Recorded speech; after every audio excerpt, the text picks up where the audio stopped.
Amen. Est-ce que l'ancien Claude Raivo peut venir, s'il te plaît? Nous devons acclamer.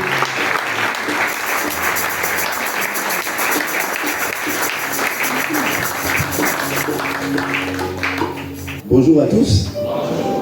Alors, le révérend pasteur Idiata nous avait dit au revoir ici, donc il est maintenant à Libreville.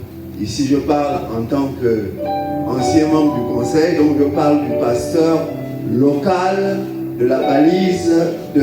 Je voudrais dire merci à tous ceux qui se sont impliqués pour réserver un accueil chaleureux au révérend pasteur et à sa famille. Donc ce matin, j'ai le privilège et la joie de vous présenter le révérend Philippe Yola, son épouse, Maman Verdine.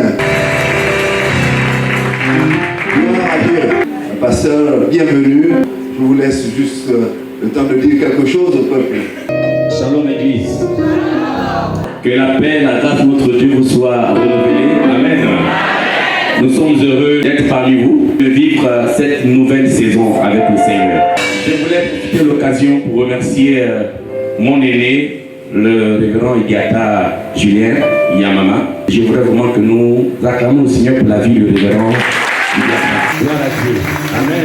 Je voulais très sincèrement, au nom de ma famille et en mon nom personnel, vous remercier pour la qualité, l'accueil que vous nous avez réservé. Nous avons été fort réjouis depuis le port jusqu'ici à la maison.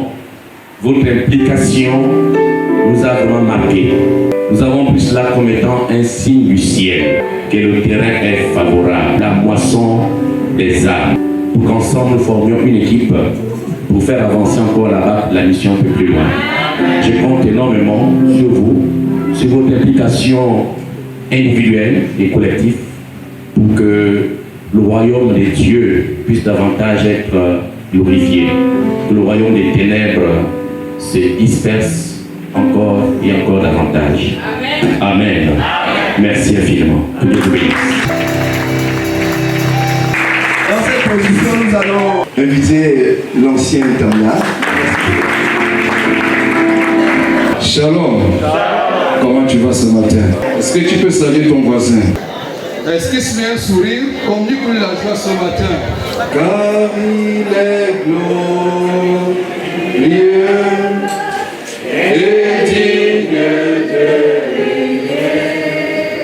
L'agneau est sous le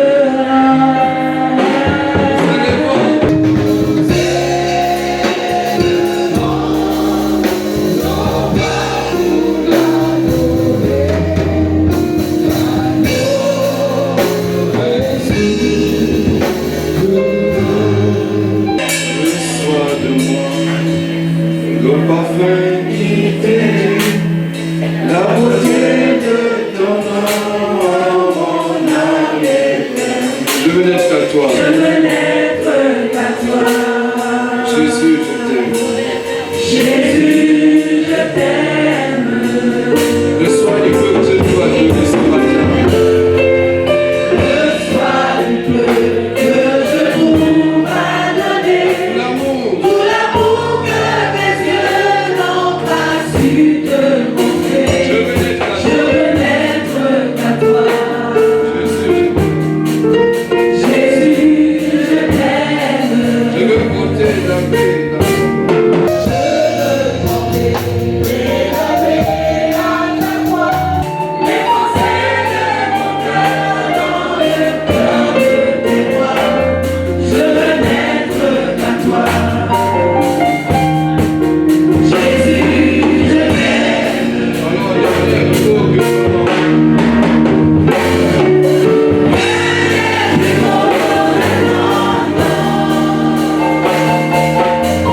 ce matin.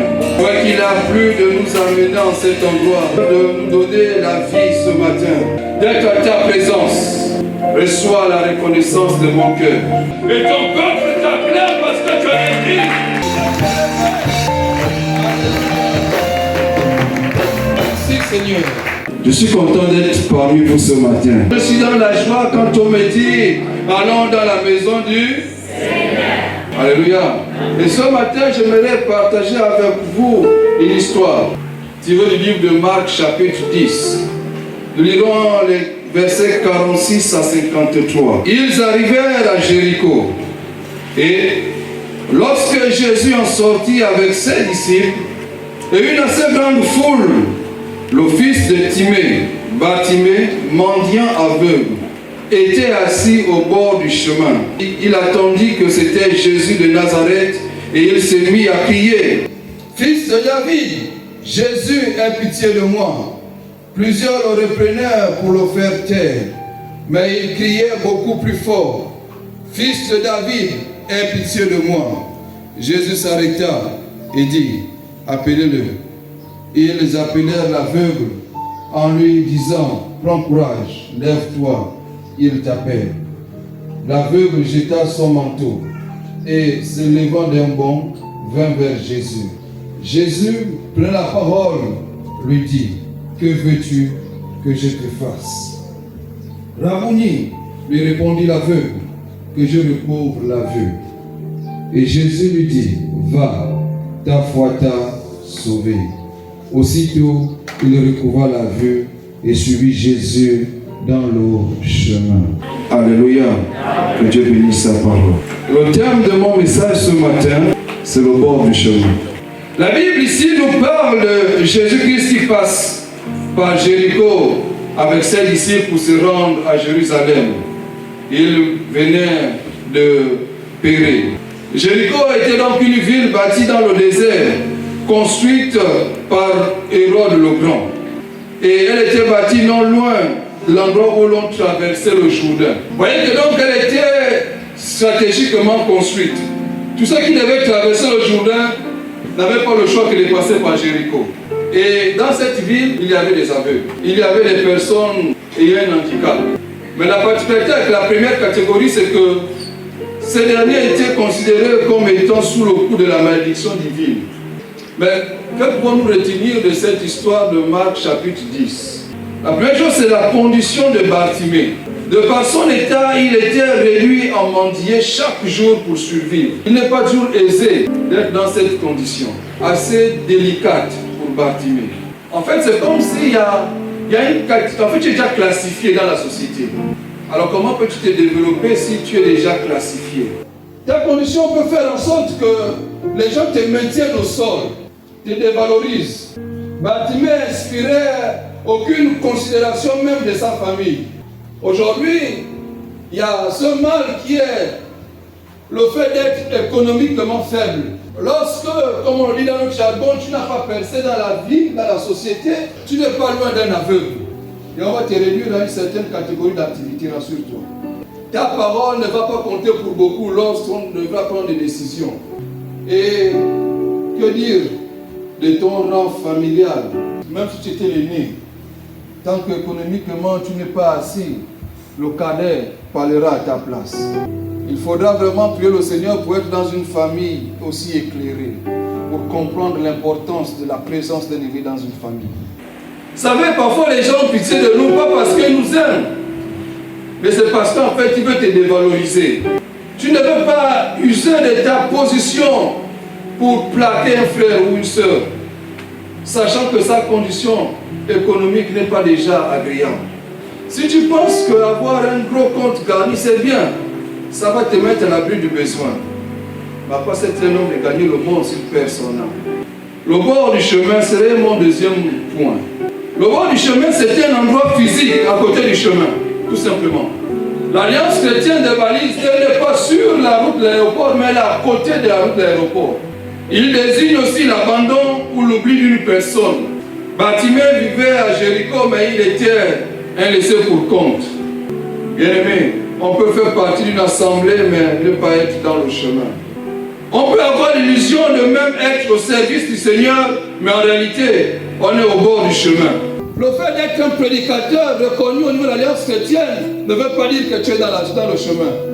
Le fait de chanter tous les dimanches, le fait d'être dans le comité intercession ne veut pas dire que tu es dans le chemin. On peut être dénombré comme Bartimée dans la ville de Jéricho, mais être disqualifié. Plusieurs raisons peuvent nous amener à être au bord du chemin. Le fait d'être en mauvaise compagnie, le fait d'avoir de mauvais conseillers peuvent te maintenir au bord du chemin. Le manque de vision personnelle avec le Seigneur ou la connaissance réelle du Seigneur, l'image que tu présentes peut te garder au bord du chemin. Le milieu dans lequel tu te vois peut être un danger pour toi. Vous savez, beaucoup ont abandonné les églises parce qu'on leur a parlé du péché. Jésus a parlé de la repentance. Jean-Baptiste a parlé de la repentance. Si on se répand, c'est qu'il y a un état qui nous maintient au bord du chemin. Parce que je veux hériter le royaume des cieux. Faites attention à l'atmosphère de la foule. La foule n'est pas toujours propice pour tisser vers le haut. Quand tu es au bord du chemin, tu es comme inhibé. C'est-à-dire que tu n'arrives pas à percevoir ce qui est vrai.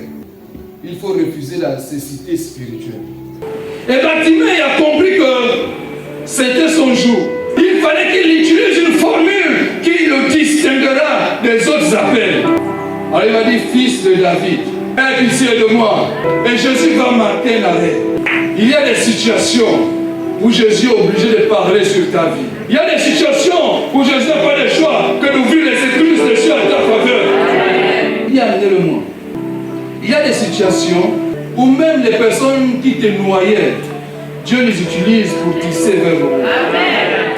Et les personnes qui tentent de lire ne dérangent pas le maître, il est occupé. Il y a des gens plus valeureux que toi qui doit rencontrer. Il y a des personnes qui sont socialement plus assis que toi qui doivent rencontrer Jésus. Le gars dit, ça c'est pas mon problème. Moi ce que je sais, c'est que l'élo dans l'élo, Jésus doit résoudre mon problème.